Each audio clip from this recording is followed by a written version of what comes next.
अस्सलाम वालेकुम नाज़रीन, इमरान याकूब खान साहब और फैसल चौधरी साहब के साथ मैं हूं Samina Pasha. Programme view point में आपको खुशामदीद कहती हूं। दो तीन अहम मामलात हैं जी आज, जिनके ऊपर आज गुफ्तगू रहेगी प्रोग्राम में। सबसे पहले तो आपको बताएंगे कि सियासी मंजरनामे में मजीद ऐसा लग रहा है कि हिद्दत आ रही है। राना सनाउल्लाह साहब ने भी कह दिया है कि चेयरमैन PTI के खिलाफ 2-3 हफ्तों बाद बाकायदा कार्रवाई का आगाज़ हो जाएगा। साथ ही साथ उन्होंने ये अनाउंसमेंट भी की है कि अगस्त में असम्बलियां अपनी मुद्दत पूरी करेंगी, जिसके बाद निगरान हुकूमत आ जाएगी और इलेक्शन की तरफ आगे बढ़ा जाएगा।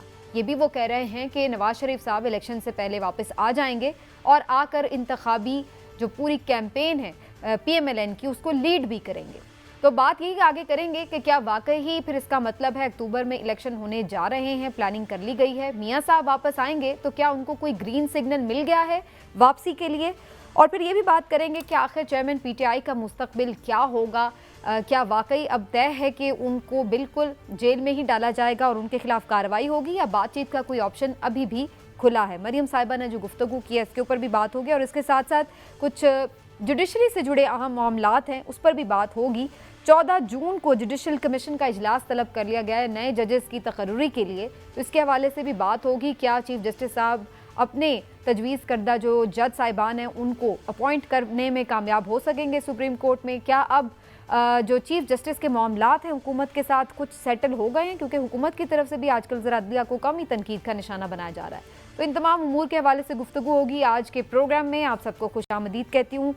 पहले इमरान साहब की तरफ। इमरान साहब, काफ़ी सारी चीज़ें हैं जिनको हमने आज करना है, SS के क्या होने जा रहा है, लेकिन बात यहाँ से शुरू कर लेते हैं जो राना सनाउल्लाह साहब ने भी बात की है कि मियाँ साहब वापस आएंगे और लीड करेंगे और अक्टूबर में वो कह रहे हैं कि हम इलेक्शन में जाएंगे। तो आपको क्या नज़र आ रहा है कि मियाँ साहब को कोई ग्रीन सिग्नल मिल गया वापसी के लिए? बिस्मिल्लाहिर्रहमानिर्रहीम। समीना, देखिए, शो भी हम कई दफ़ा बात कर चुके हैं और मैं हमेशा कहता हूँ कि मियाँ साहब आएंगे, ज़रूर आएंगे, लेकिन उस वक्त आएंगे जब उन्हें इस बात का यकीन हो कि अब इलेक्शन होने वाले। तो ये अभी यकीन नहीं हुआ? मैं यही आपसे गुजारिश कर रहा हूँ, मुझे तो उस दिन यकीन आएगा कि अब इलेक्शन होने वाले हैं जब मियाँ साहब आ जाएंगे। अच्छा। हाँ जी, जब मियाँ साहब वहाँ से जहाज़ पे बैठ जाएंगे तो मैं कहूँगा हाँ, अब लगता है कि इलेक्शन होने वाले हैं। अभी तक देखिए फ़िज़ा उस तरह से बन नहीं पा रही कि जिसमें मैं ये महसूस हो कि इलेक्शन अब फौरी तौर पे हो जाएंगे या फौरी तो नहीं, अगस्त का तो वो कह रहे हैं टाइम होगा पूरा। अब देखिए, अगस्त में अगर ये असम्बलियाँ ख़त्म होती हैं तो फिर वो कहते हैं निगरान हुकूमत बनेगी। अब निगरान हुकूमत जो है उसका मामला ये है कि पंजाब में और KP में तो निगरान हुकूमत बनी 3-3 माह के लिए, 90 दिन में इलेक्शन करवाना थे, लेकिन यहाँ तो इलेक्शन नहीं हुए। तो इस बात की क्या गारंटी है आपके पास कि अगर मरकज़ में बनेगी, वफाक में निगरान हुकूमत बनेगी तो फिर 60 दिन में या 90 दिन में इलेक्शन हो जाएंगे? अभी एक बहुत बड़ा सवालिया निशान है, क्योंकि ये सवालिया निशान जुड़ा हुआ है चेयरमैन PTI की सियासत के साथ। अपने इंट्रो में जो बात आपने की तो मामला ये है कि चेयरमैन PTI ने जिस तरह से बराह रास्त रियासत से टक्कर ली है और जो मामलात हैं, जिस वक्त तक उन मामलात को किसी हद तक सुलझा नहीं लिया जाता, उन मामलात को किसी तरफ लगा नहीं दिया जाता, मुझे नहीं लगता कि फौरी तौर पे इलेक्शन में मुल्क में इलेक्शन का माहौल बने। लिहाजा अब पहले उनके गिर्द जो घेरा है मज़ीद तंग होगा। तो ये आपको लग रहा है कि 2 से 3 हफ्तों में बाकायदा कार्रवाई का आगाज़ हो जाएगा? हाँ जी, बिल्कुल, मुझे तो ऐसा लगता है कि हो जाएगा, क्योंकि अब बज़ाहिर ऐसा नहीं लगता, क्योंकि जिन लोगों से जो हैं चेयरमैन PTI वो अब मुज़ाकरात चाहते हैं, पहले उन्हीं लोगों के ख़िलाफ़ खड़े होकर तकरीरें करते थे, फिर रजीम चेंज के बाद उन्होंने देखा आपने कि जिस तरह से उन्होंने जो लहजा अपनाया, और अब उन्हीं लोगों से कहते हैं जी मैं मुज़ाकरात करूँगा, तो वो लोग अब मुज़ाकरात को तैयार नहीं है। वो अब इन्हें नहीं, उन लोगों से तो वैसे वो पिछले 1 साल से ही मुज़ाकरात करना चाह रहे हैं। नहीं, बिल्कुल करना चाह रहे हैं, लेकिन अब वो नहीं ना करना चाह रहे। और ख़ास तौर पे 9 मई के बाद आप मुझे बताएं कि उनमें से कौन है जो मुज़ाकरात करने को तैयार होगा। 9 मई में जो कुछ हो गया है उसकी तहकीकात तो ज़रूर होनी चाहिए। हम तो हमेशा ये मुतालबा करते हैं कि तहकीकात होनी चाहिए और दूध का दूध और पानी का पानी होना चाहिए, लेकिन इस मामले में अब इतना जो है ना खरीज इस कदर बढ़ चुकी है कि मुझे नहीं लगता कि फौरी तौर पे इसका मामला को हल हो। जी चौधरी साहब, आप बताइए आपको क्या नज़र आ रहा है? राना सनाउल्लाह साहब कह रहे हैं 2 से 3 हफ्तों में कार्रवाई का आगाज़ हो जाएगा। अभी तक हम देख रहे थे कि एक सकूत सा था, ज़मानत भी मिल जाती है, वो आ भी जाते हैं और एक नॉर्मल सी रूटीन चल रही है। तो अब वाकई हुकूमत कुछ बड़ा करने जा रही है अगले 2 से 3 हफ्तों में, और वो क्या हो सकता है? नहीं समीना, कार्रवाई तो उनके खिलाफ मुकदमात में पिछले 1 साल से चल रही है। 150 मुकदमा है, 150 मुकदमा चल ही रहा है। वो जो ज़मानत कराना जो है ये भी तो एक उसकी कार्रवाई का हिस्सा होता है। तो कार्रवाई तो उनके खिलाफ चल रही है। राना सनाउल्लाह साहब किस कानूनी कार्रवाई का कह रहे हैं, उन्होंने वाज़ेह नहीं किया। किस मुकदमे का बतौर ख़ास वो जिक्र कर रहे हैं या उन्होंने किया है, इसका उन्होंने कोई वजाहत नहीं दी है। तो जहाँ तक तो इमरान खान साहब के ख़िलाफ़ जो है वो मुकदमात की बात है, तो वो तो ऑलरेडी चल रहे हैं। वो कल भी आए हैं, पहले भी आए हैं। ज़ाहिर है उनका मीडिया ब्लैकआउट है तो पता नहीं लगता है, लेकिन जो है वो उनकी जो अदालतों में हाज़िरी हैं वो तो जारी हैं। और राना सनाउल्लाह साहब ने ये कहा है कि अगस्त के बाद जो है वो असम्बलियाँ भी टूट जाएंगी। अब ये जो एक मामला है इस पे जो इमरान साहब ने कहा है, मियाँ नवाज शरीफ साहब को जब तक ये यकीन ना हो गया कि ना सिर्फ इलेक्शन होने बल्कि इलेक्शन के बाद वफाक और सूबे में उनकी हुकूमत ही बननी, वो वापस नहीं आएंगे। वो सिर्फ इलेक्शनों के लिए वापस भी नहीं आएंगे। ये भी ये बात आप नोट करके रख लीजिएगा।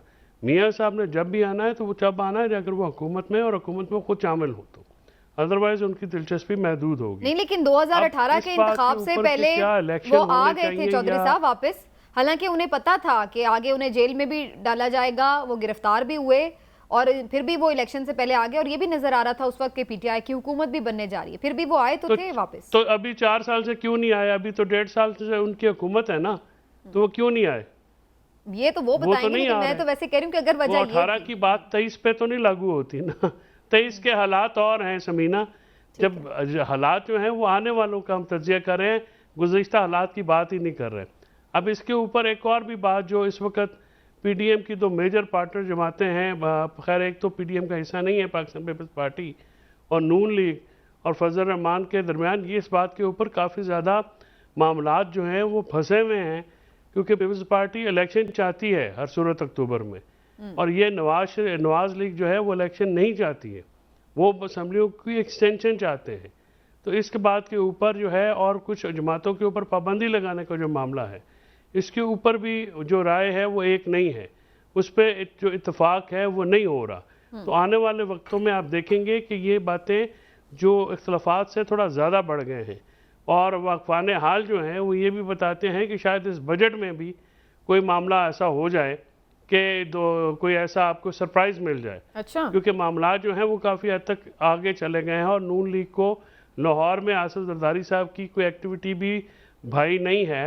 अब वो साउथ में गए हैं, कुछ लोग शामिल हुए हैं, तो आज मरीम नवाज शरीफ शुजाबाद गई हैं।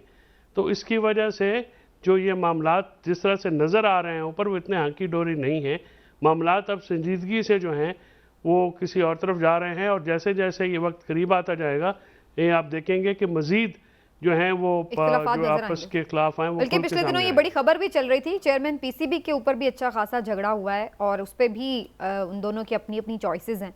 नजम सेठी साहब, वो झगड़ा अभी भी जारी है। वो झगड़ों में से एक झगड़ा जो है वो मेन झगड़ा ये भी है।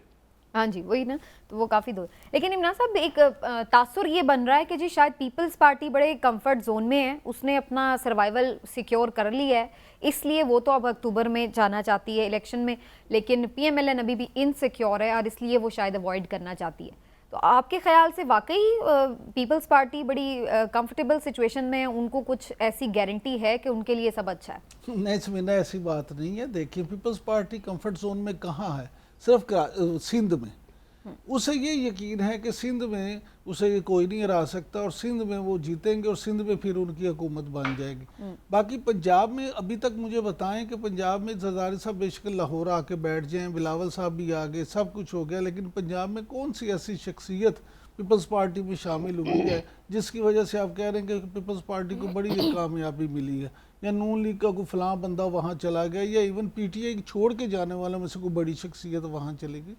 तो मैं नहीं समझता। पंजाब में इस वक्त जो पोजीशन है पीपल्स पार्टी को, वो इस तरह की नहीं है। हो सकता है वो जनूबी पंजाब में या किसी जगह पे 2-4 सीटें ले लें, लेकिन उसका मतलब ये नहीं है कि वो पंजाब में हुकूमत बनाने के इस वक्त अहल हैं, या इतनी सीटें ले लेंगे कि वफाक में आराम से हुकूमत बना सके। अलबत्ता ये ज़रूर है कि बलूचिस्तान में उनका होमवर्क जो है वो ठीक हो सकता है, केपी में हो सकता है, सिंध वैसे उनके पास है, तो वो मिला जुला के पंजाब में से भी कुछ सीटें ले लें और फिर जो एक ये है फार्मूला कि जी काफ लीग को, जहांगीर तरीन को या मुख्तलिफ जमातों को मिला के एक ऐसी हुकूमत बना दी जाए, यानी जैसी अभी हुकूमत है इसी टाइप की कोई हुकूमत ही उस तरह बने। तो हो, लेकिन पीपल्स पार्टी वैसे कंफर्ट जोन में नहीं है। दूसरी बात जो आप कर रही थी अभी नजम सेठी साहब की, तो वो मामला ये है कि मुस्लिम लीग नून नजम सेठी साहब को चेयरमैन पीसीबी बनाना चाहती है, लेकिन एक खबर ये भी है कि पीपल्स पार्टी के जो हैं शरीक चेयरमैन आसिफ अली जरदारी साहब, वो आज भी कोशिश के बावजूद नजम सेठी साहब की उनसे मुलाकात नहीं हो सकी। कोशिश नहीं, लेकिन उन्होंने तो ज़का अशरफ का नाम दे दिया। वो उसकी वजह देख लेना, उसकी बुनियादी वजह ये है कि ज़का अशरफ साहब जो हैं उनके दोस्त हैं जरदारी साहब के, उन्होंने पहले भी उनके माजी में थे, हाँ बिल्कुल जी, पीसीबी के चेयरमैन उन्होंने बनाया था। और जरदारी साहब जो हैं वो दोस्तों के दोस्त समझे जाते हैं और दोस्तों को नवाजने के लिए भी बड़े मशहूर हैं। लेकिन सेठी साहब की ये कोशिश थी कि वो जरदारी साहब से अगर उनकी मुलाकात हो जाए, उनकी भी है दोस्ती, अच्छा ताल्लुक है, उनका ख्याल था कि अगर उनकी जरदारी साहब से मुलाकात हो जाए और वो उनको अपना प्लान बता सकें कि वो क्या करना चाहते हैं, तो शायद ये मामला हल हो जाए। लेकिन अभी तक जिस वक्त हम प्रोग्राम कर रहे हैं वो जरदारी साहब से मुलाकात करने में कामयाब नहीं हुए। चौधरी साहब, अभी इमरान साहब से बात हो रही थी मुज़ाकरात की भी कि वो इस पर आज हमने मरियम को भी देखा कि उन्होंने भी बड़ी तनकीद की कि देखें ये कल बहुत ज़्यादा रौनक से बात करता था और आज मुज़ाकरात के लिए भीख मांग रहा है या इस तरह से। तो ये क्यों, जब नज़र बज़ाहिर आ रहा है कि ना तो हुकूमत और ना ही इस्टेब्लिशमेंट इस वक्त चेयरमैन पीटीआई से दोनों ही बातचीत करने के बिल्कुल ना तो मूड में है, ना किसी ज़रूरत में इस तरह की मुब्तला है कि उनसे बात की जाए, तो फिर चेयरमैन की जानिब से ये ऑफर बार बार आर्मी चीफ को क्यों दी जा रही है कि आए मुझसे बात करें? अब वो उनसे क्या चाहते हैं? माफी चाहते हैं। देखिए, वो इसके अलावा तो अब और कोई चारा भी नहीं है उनके पास। वो अब यही कहेंगे। और जब इस्टेब्लिशमेंट से बातचीत हो रही थी या हुकूमत से जब बातचीत हो रही थी और 30 जून की डेडलाइन जो है मुकर्रर कर दी गई थी, तो पार्टी के अंदर से बहुत सारे लोगों ने इसकी मुखालफत की और उन्होंने कान भरे, जिसकी वजह से वो मुज़ाकरात जो हैं वो नहीं पूरे मुकम्मल हो सके। चौधरी साहब, एक सेकंड प्लीज, मुझे सॉरी आपको इंटरप्ट कर रही हूँ। चौधरी साहब एक सेकंड, आपको मैं इंटरप्ट कर रही हूँ। ये आपने पहले भी 1-2 दिन पहले भी ये बात की थी और 2-3 दफ़ा आपने ये बात की कि 30 जून के ऊपर मामला तय हो गए थे, लेकिन अभी हम सब इस बात पर भी कंसेंसस रखते हैं कि हुकूमत उस वक्त तक तो इलेक्शन में नहीं जाएगी जब तक कि उनको ये ना लगे कि इन लोगों का बंदोबस्त कर दिया है। तो फिर ये उस वक्त तो अगर बातचीत हो गई थी और आप समझते हैं कि वाकई हुकूमत ने इस पर अमल कर देना था बगैर कोई बंदोबस्त किए, और वाकई वो इतने 1.5 साल से वो जो मान नहीं रहे और जी वो उस वक्त अचानक से मान भी गए, बड़े अच्छे हो गए और वाकई 30 जून को उन्होंने कर देनी थी असम्बलियाँ तहलील। इसमें आपको लगता नहीं कि हुकूमत की उस वक्त की चाल भी हो सकती है कि उस वक्त बस कह दिया कि जी हाँ हम राजी हैं? नहीं, उस वक्त समीना ये मुज़ाकरात किसी इनिशिएटिव पे हो रहे थे ना, ये ऑन द ओन तो नहीं हो रहे। इसमें सुप्रीम कोर्ट जो है वो बैठे हुए थे। अगर ये बात होती है तो वो बातें जो हैं उस पर जुडिशल स्टैंप ही लगनी थी। और जो हुकूमत वो कहती है, अगर एक दफ़ा आप कहते हैं और उसका ऐलान हो जाता है पब्लिकली, उससे पीछे हटना तो बहुत मुश्किल हो जाता है। फिर वहाँ पे बहुत सारी सियासी जो मामलात हैं और जो तनकीदी उंगलियाँ हैं फिर हुकूमत के ऊपर आती हैं। इस वक्त सारा इल्ज़ाम तो जो है चेयरमैन पीटीआई के ऊपर आ रहा है और उनके ऊपर आ रहा है। अगर वो मामलात होते तो फिर हुकूमत भी तो उसकी ज़िम्मेदार होती ना। और उसमें जो मामलात एक दफ़ा जब हो जाते हुकूमत के बाद, मैं नहीं समझता कि उसमें फिर जो है वो पीछे हटने की गुंजाइश होती है, क्योंकि उससे फिर तो बहुत ज़्यादा तनकीद, बहुत ज़्यादा मामला जो है ये बात कर रहे थे कि सुप्रीम कोर्ट को ही तसल्ली देने के लिए इवन ये शुरू भी इस वजह से ही किए गए थे कि कम से कम हम सुप्रीम कोर्ट में टाइम गेन कर लेंगे कुछ मुज़ाकरात के मामलात, और हमने देखा कि शायद किसी हद तक वो कामयाब भी हुए हैं। और जहाँ तक ये बात है कि सुप्रीम कोर्ट का कोई स्टैंप लग जाता है तो स्टैंप लगे हुए फैसलों पर तो अमल दरामद हो नहीं सका। तो सुप्रीम कोर्ट की हिदायत पर किए गए कोई बातचीत के ऊपर अमल दरामद को कहाँ इतना किसी ने भार लेना था इसका? नहीं, ये बात जो है ये बिल्कुल ही ऐसी बात है जिससे आज जो मुज़ाकरात तातुल का शिकार हुए, जो मुज़ाकराती कमेटी थी उन पे भी लेबल लगाए गए पार्टी के अंदर से। और यही जो जब मुज़ाकरात, अगर आपको वो अभी इलेक्शन क्या 14 मई का हुआ है, क्या मामलात उस तरफ गए हैं? नहीं गए हैं। और अभी तो आपको श्योरिटी भी नहीं है कि आगे होंगे या नहीं होंगे।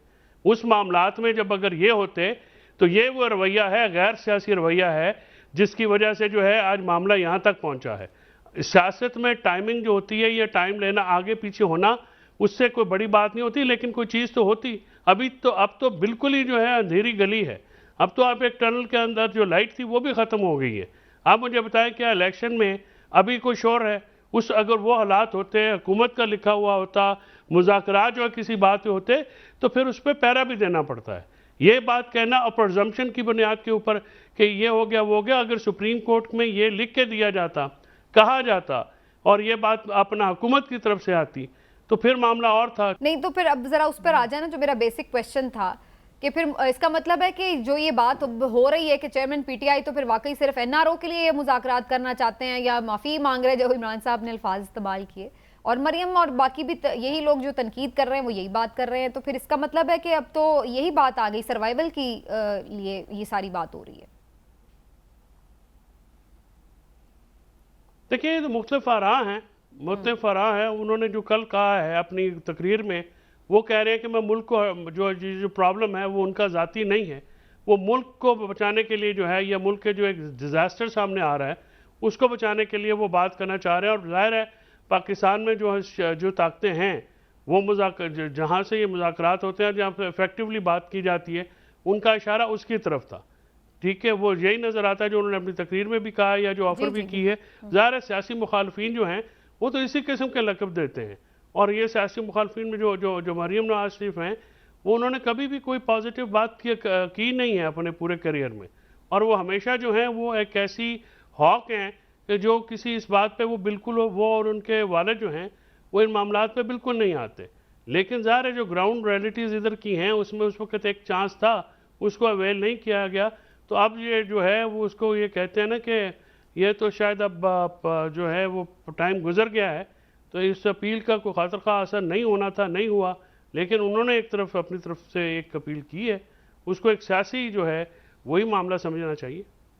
जी इमरान साहब, अभी जो ये चौधरी साहब बात कर रहे थे, मैं इस पर आपका भी कमेंट लेना चाहूँगी। आपको लगता है कि हुकूमत बगैर पीटीआई का कोई बंदोबस्त किए वाकई इलेक्शन के लिए अचानक तैयार हो गई थी और बड़ा मुखलिस थी? बिल्कुल उस वक्त हो सकता था, चौधरी साहब की इस बात से मैं मुत्तफिक हूँ, लेकिन आप दोनों इस पूरी बहस में एक चीज़ भूल रहे हैं कि उस वक्त 9 मई नहीं हुए थे, 9 मई का वाक़या नहीं हुआ था, 9 मई का सानहा नहीं हुआ था। आपने इस कदर गंद नहीं बचाया था, आपने इस कदर मुल्क में तबाही नहीं की थी, आपने इस कदर जो है ना पाकिस्तानी सियासत का बुरा हाल नहीं किया था।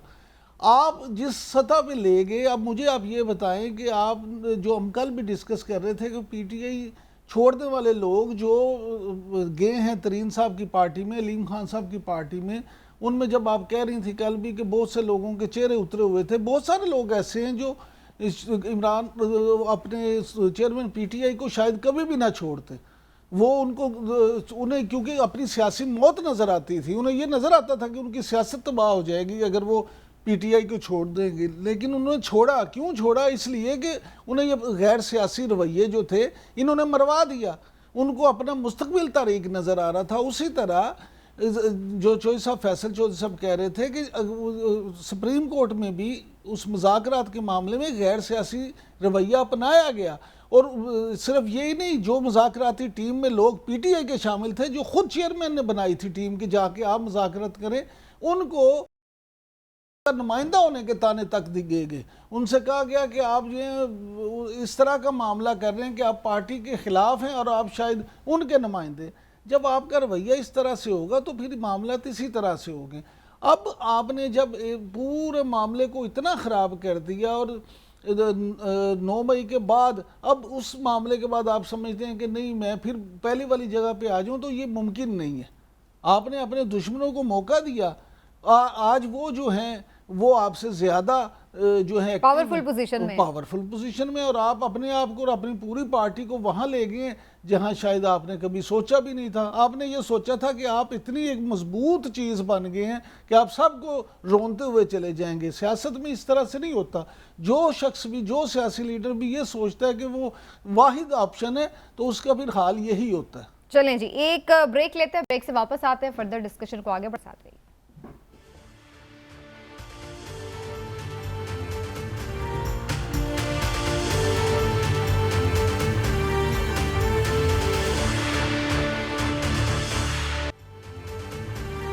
जी वेलकम बैक नाजरीन। और थोड़ी बात करेंगे जनाब अदालती मामलात के हवाले से अहम डेवलपमेंट्स हैं। सुप्रीम कोर्ट में 2 नए जजेस की तकर्री होनी है बाकी है और उसके लिए 14 जून को जो है वो जुडिशल कमीशन का इजलास तलब कर लिया गया है। इसी हवाले से बड़ी इंपॉर्टेंट खबर ये भी है कि जनाब जस्टिस मुसर्रत हिलाली साहिबा जो है वो सुप्रीम कोर्ट की दूसरी खातून जज भी हो सकती हैं। इसके लिए इम्कान काफ़ी रोशन है। तो क्या वाकई हम देखेंगे कि जैसे पहले जस्टिस आयशा साहिबा हैं सुप्रीम कोर्ट की खातून जज, इसी तरह से अब दूसरा हम एक चेहरा देखेंगे खातून जज का। और इसके अलावा फिर ये भी थोड़ी जायज़ा लेने की कोशिश करेंगे कि हुकूमत और जो अदालत के मामलात हैं क्या वो कुछ सेटल हुए हैं, क्योंकि आप देख रहे हैं 2-3 तकरीरें जो मरीम नवाज साहिबा की अभी हुई हैं रिसेंटली, उसमें उन्होंने दिया को कोई ख़ास तनकीद का निशाना नहीं बनाया और ना ही अब इस तरह कोई कार्रवाइयाँ बड़ी तेज़ी से नज़र आ रही हैं कि जी हुकूमत कुछ ये करने जा रही है दलिया के खिलाफ या ये। तो इससे क्या समझा जाए कि कुछ बेहतर हो गए मामलात?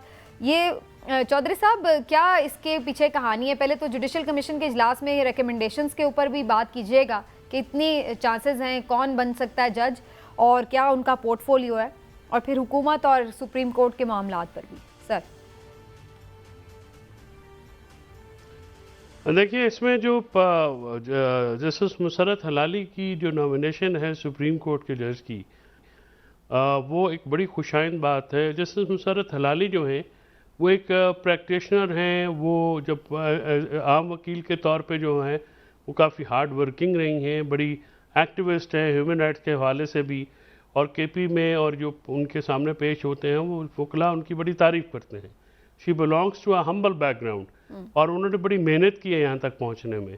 और उनकी जो जब एलिवेशन हो रही थी उस वक़्त मरहूमा आसमा जहांगीर भी प्रेसिडेंट थी सुप्रीम कोर्ट बार की, तो उनके हम और जो दूसरे वकील थे तो उनकी हमने एक तारीफ़ सुनी है। तो एक 2 ख़वातीन जजेस का सुप्रीम कोर्ट में होना ये बज़ाते ख़ुद भी बहुत ही खुशाइंद बात है। जहाँ पे भी ख़वातीन हो वहाँ पे मामला जो है वो निपटने में या निपटाने में आसानी होती है। तो जो ये कल मुझे जो जब 14 तारीख का इजलास होगा तो मुझे इसमें उम्मीद है कि मुसर्रत हलाली साहबा जो है वो एलिवेट हो जाएंगी।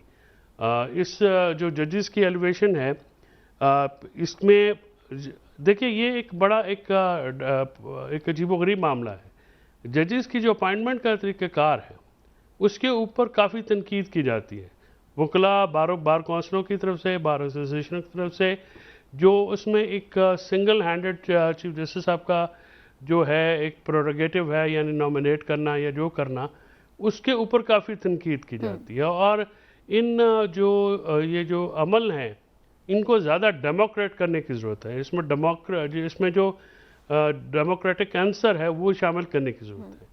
और बाद में तो इसमें वोटिंग तो उनकी भी होती है ना, पार्लियामेंट्री ओवरसाइट, वजीर कानून भी उसमें करते हैं, फिर हम देखते हैं और मजीद भी उसका एक वो पूरा कोरम है जो होता है। उसमें नॉमिनेशन जो हैं वो उस तरह का तरीक़ाकार समीना नहीं है। वो चीफ जस्टिस की ही जो नॉमिनेशन है उसका तरीक़ाकार वो नहीं, जो नॉमिनेशन है उसका तरीक़ाकार ओपन होना चाहिए। उसका जो है उसको ज़्यादा ट्रांसपेरेंट, जो अपॉइंटमेंट है उसको ज़्यादा ट्रांसपेरेंट, ये तो खैर ये वो अपॉइंटमेंट नहीं है, ये तो हाई कोर्ट से ऊपर जाना है ना, तो ये स्लाइटली डिफरेंट मामला है। लेकिन इसमें ऊपर जो है पार्लियामेंट्री ओवरसाइट जो है ना वो बड़ा ज़रूरी है। यानी आपको जजेस का, जो भी जज अपॉइंट होते हैं उनका ज़ाती तौर पर अगर किसी को पता है, मैं वकालत के शोबे से मुंसलिक हूँ तो मुझे अक्सर जजेस का पता होता है, लेकिन बहुत सारे जजेस का नहीं भी पता होता। तो आम आवाम को जो जजेस हैं उनके बैकग्राउंड जाने के लिए उनकी जो काबिलियत है उसका भी मैकेनिज्म होना चाहिए। यूके में जो जजेस की अपॉइंटमेंट में की जो सरबराही वो आम लोग करते हैं, मतलब उसमें जुडिशर होती है अपना वो साथ में होते हैं, लेकिन जो उसका चेयरमैन होता है वो आम सिटीजन होता है। इस तरह से इसको बेहतर करने की जरूरत है, बेहतर करने की जरूरत है। इस पर हमेशा ही बात होती है, इस पर फर्दर भी बात करते हैं। चौधरी साहब, हसनात मलिक साहब हमारे साथ मौजूद हैं, सीनियर तज्ज़ियाकार, उनसे भी कुछ खबरें भी जानने की कोशिश करते हैं, कुछ एनालिसिस भी उनका लेते हैं। हसनात मलिक साहब, बहुत शुक्रिया आपके वक्त का। मैं जजेस के मामले पर बाद में आऊँगी आपकी तरफ, लेकिन मैं एक जनरल आपसे ज़रूर बात पूछना चाहूँगी जो हम पहले हिस्से में डिस्कस भी कर रहे थे प्रोग्राम के। आपको क्या सर नज़र आ रहा है, ये इस वक्त इस्लामाबाद की हवाएं फ़िज़ाएं क्या बताती हैं कि वाकई हुकूमत अक्टूबर में इलेक्शन के लिए कुछ सीरियस नज़र आ रही है आपको? अगस्त में वाकई असम्बलियाँ तहलील कर दी जाएंगी या अभी आपको लगता है कि अभी पिक्चर में काफ़ी ट्विस्ट बाकी हैं? देखिए इतलात मुख्तलिफ आ रही हैं। कुछ लोग कह रहे हैं कि नून लीग और JUI चाह रही है कि जी एक्सटेंशन मिले हुकूमत को, नेशनल असम्बली को कम से कम 6 महीने की, लेकिन पीपल्स पार्टी नहीं चाह रही। लेकिन ये बातें सिर्फ अभी तक इसमें कोई ऑफिशियल इस पर कोई स्टेटमेंट नहीं आई। लेकिन जिस तरीके से इसहाक डार साहब ने भी कहा कि जी एक्सटेंशन में कोई गैर आईनी चीज़ नहीं है कि अगर टेनोर एक्सटेंड कर दिया जाए। तो देखें ये सारा डिपेंड जो आगे अगर आपने इन्होंने असम्बली को एक्सटेंड करना है या हुकूमत को एक्सटेंड होना है, तो ये सारा डिपेंड होना है चीफ जस्टिस जो अगले फ्यूचर के हैं चीफ जस्टिस, और वो जस्टिस काजी फाइसा हैं। तो जाहिर बात है जब एक्सटेंशन होगी, आइन में प्रोविजन है, लेकिन ये मामला सुप्रीम कोर्ट में जाएगा, तो सुप्रीम कोर्ट का फाइनल फैसला होगा कि वो क्या करती है सुप्रीम कोर्ट। मौजूदा चीफ जस्टिस सितंबर में रिटायर हो जाएंगे, मे बी उनके दौर में भी ये चीज आए, लेकिन मेरा नहीं ख्याल कि उनके दौर में ये चीज डिसाइड हो सकती है। तो आ नहीं जाएगी। देखिए ना 12-13 अगस्त को तो असेंबली खत्म हो रही है, तो अगर उसके ऊपर तो एक दिन की भी असेंबली की मुद्दत बढ़ाई जाती है तो उसका मतलब तो यही होगा कि फिर बात तो कोर्ट में जाएगी। बिल्कुल, मेरा ख्याल है कि मौजूदा भी ये उनकी ख्वाहिश होगी पहले भी कि जी अपनी रिटायरमेंट से पहले वो इलेक्शन कम से कम नहीं करा सके तो इलेक्शन की डेट या इलेक्शन इंश्योर करवा सकें, तो उनकी ख्वाहिश तो होगी, लेकिन हालात बिल्कुल तब्दील हो चुके हैं। तो मलिक साहब, क्या फायज ईसा साहब जो हैं अगर नेक्स्ट चीफ जैसा जो आएंगे समीना, क्या वो ये डिवीजन खत्म करने में कामयाब होंगे? क्योंकि एक नए चीफ जस्टिस के लिए जो सबसे बड़ा चैलेंज तो यही होगा कि डिवाइडेड हाउस उनको मिलेगा। क्या वो ये डिवीजन खत्म कर पाएंगे? आपका इस बारे में क्या राय है? देखिए बहुत मुश्किल है, लेकिन ये है कि जस्टिस काजी फैसा खुद जब ये बात कर रहे हैं कि चीफ जस्टिस के इख्तियारात को रेगुलेट होना है, तो फिर उन पे भी सवाल उठेंगे कि रेगुलेट कैसे आप करें। जब वो सीनियर मोस्ट का बेंच अगर बनाते हैं, या जिस तरह लग रहा है कि ये supreme court practice and procedure act 184(3) में जो कमेटी है उसके रोल तक ये मान जाएगी सुप्रीम कोर्ट, जो चांसेस हैं, तो उसमें ये है कि फिर तो चांसेस हैं कि डिवीजन कम हो जाएगी। डिसीजन मेकिंग में कम से कम वो जजेस पार्ट तो रहेंगे जो मेन सीनियर जजेस हैं, जैसे इजाजुल एहसन हैं, जस्टिस मुनीब हैं, तो वो जुडिशल कमीशन के मेंबर भी जैसे मुनीब अख्तर बन जाएंगे। तो देखें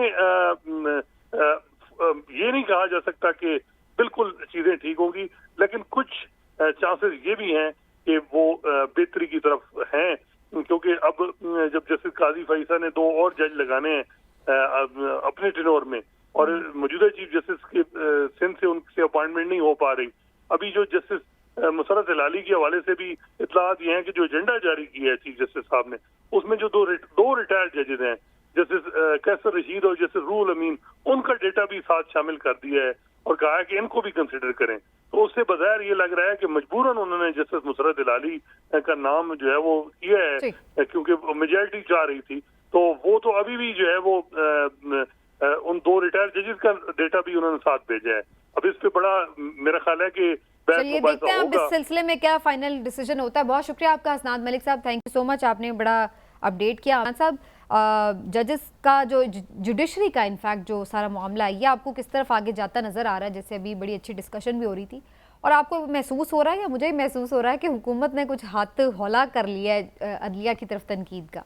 नहीं देखिए, असल में ना वो पंजाबी में कहती है ना कि उन्होंने अपनी पै गई है, तो जुडिशरी को अपनी इस वक्त इस तरह से पड़ी हुई है कि हुकूमत जो है वो समझती है कि इन्हें पहले आपस में एक दूसरे के बारे में मामलत को कर लेना चाहिए। लेकिन मैं ये समझता हूँ कि जो अभी जिस तरह से जस्टिस मुसरत हिलाली के हवाले से बात हो रही थी, बड़ी अच्छी बात है, ख़वातीन को ज़रूर होना चाहिए, इससे मामलत बेहतर होंगे। लेकिन जो तरीक़ाकार है जजेस की तकर्री का, वो ये जो है ना सबसे पहले उसको ठीक होना चाहिए, ताकि जांचने का भी तो कोई पैमाना मुकर्रर किया जाएगा, तो फिर ही पता चलेगा ना काबिल कौन है। जो अपने सिर्फ फ़ज़ाइम की बात नहीं ना साहब, इतने जजेस हैं लोअर कोर्ट्स में, हर एक का नहीं पता हो सकता, इसका कोई और तरीकाकार ऐसा होना चाहिए ना। पूरी दुनिया में है नहीं, देखें पूरी दुनिया में जिस तरह से होता है क्राइटेरिया बनाना चाहिए। मेरा तो इस पर मेरा ख्याल तो ये नाकिस राय, लेकिन कोई क्राइटेरिया होना चाहिए। चौधरी साहब मुस्कुरा रहे हैं, कह रहे हैं हर गल च आप ही तजियाकार बन जाते हैं। मैं ब्रेक ले लूं। चौधरी साहब समीना को बताएं कि पूरी दुनिया में तरीकाकार राइज हैं ऐसे। जी मैं भी तरीकाकार ही की बात कर रही हूँ, मैं कब कह रही हूँ बगैर तरीकाकार के हो। मैं अगर ब्रेक के बाद मौका मिलेगा तो फिर मैं बताता हूँ। फिर मैंने मईशत पे जाना है, अभी आप बात कर लें जल्दी। नहीं, इसमें डेफिनेटली क्राइटेरिया हैं पूरी दुनिया में, और जो सुपीरियर कोर्ट्स हैं उनमें तो ज़्यादातर जो है कोशिश की जाती है कि वो जो प्रैक्टिस वकला जो है उनको जो है लगाया जाए, क्योंकि वकला जो हैं वो एक नौकरी पे की जहन से नहीं आते हैं, और बुनियादी हकूक़ और इंसानी हकूक़ के इसके ऊपर जो वकला की जजेस हैं उनकी कारकर्दगी हमेशा से बेहतर रही है। जो सर्विस से लोअर कोर्ट से आते हैं जजेस, वो सेशन जजेस या डिस्ट्रिक्ट कोर्ट से, उनकी जो अगर तकाबुल आप करें तो इतने ज़्यादा वो एफिशिएंट नहीं रहे हैं as compared to those lawyers जो कि डायरेक्ट आए अपनी प्रैक्टिस करके और वहाँ से फिर उन्होंने जो है आइन और कानून को जो है अमल दरामद किया। तो इसमें आपको शुरू में जब ये मामला हुआ था तो इंडियन जो जुडिशल सर्विस थी उसके लोग हमारे बहुत अच्छे कुछ जजेस आए थे, कर्नलिस्ट थे, और भी बहुत सारे जजेस थे, पहले जो चीफ जस्टिस हमारे खुर्शीद साहब थे, और काफ़ी सारे लोग थे। लेकिन इसका जो क्राइटेरिया वो तो डिफाइन करना पड़ेगा, क्योंकि क्राइटेरिया डिफाइन नहीं होगा। करना पड़ेगा, यही मेरा बुनियादी मुद्दा था। प्रिंसिपल से इत्तेफाक नहीं करता, लेकिन क्राइटेरिया डिफाइन करने का भी पार्लियामेंट को इख्तियार है, पार्लियामेंट के इख्तियार करे, पार्लियामेंट अपना यूज करे, और जजेस जो पसंद नापसंद की बुनियाद पर एलिवेट होते हैं इसको रुकना चाहिए। ऑल राइट जी, एक ब्रेक लेते हैं, ब्रेक के बाद वापस आते हैं।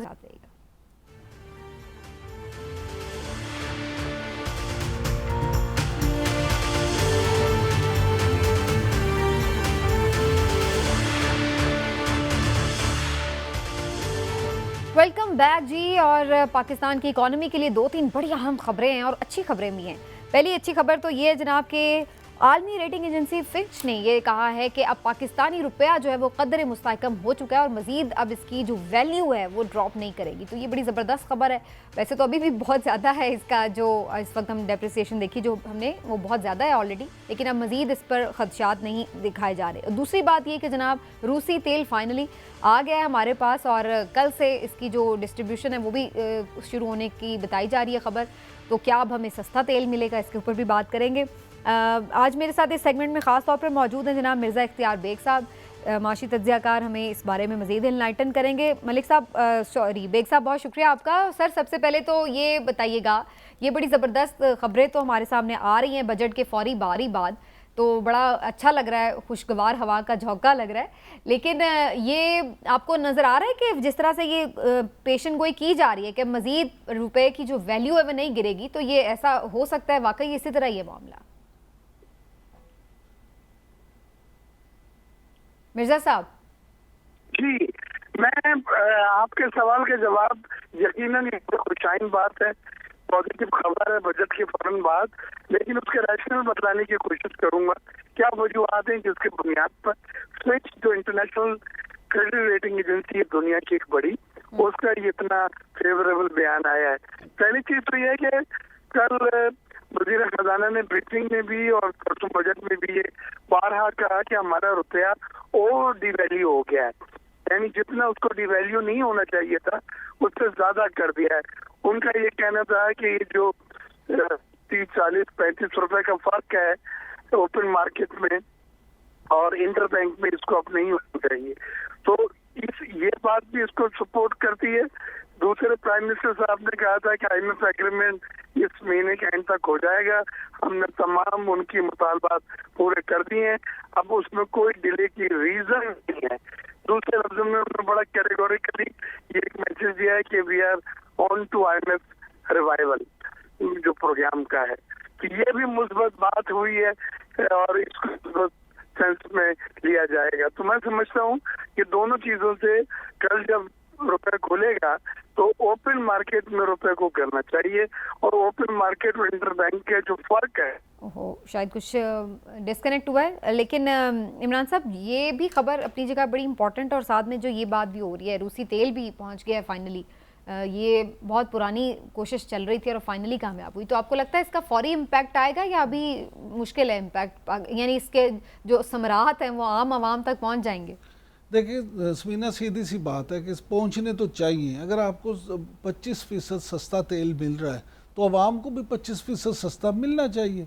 लेकिन ऐसा लगता है कि शायद आवाम तक 25% सस्ता नहीं मिलेगा, क्योंकि बजट में जो ये तजवीज़ थी कि लेवी जो है 10 रुपये मज़ीद बढ़ा दी जाए, तो वो जो हमारे वाकफ़ा ने हाल हैं वो ये कहते हैं कि हुकूमत फाइनेंस डिवीज़न ने और फाइनेंस मिनिस्ट्री ने हुकूमत को यही तजवीज़ किया है कि अगर आपको रूस से तेल सस्ता मिलता है तो आप उसमें से 15% जो है कमी वो आवाम की तरफ कर दें और 10 रुपये जो है उसको आप बढ़ा के तो उस तरह से कर दें।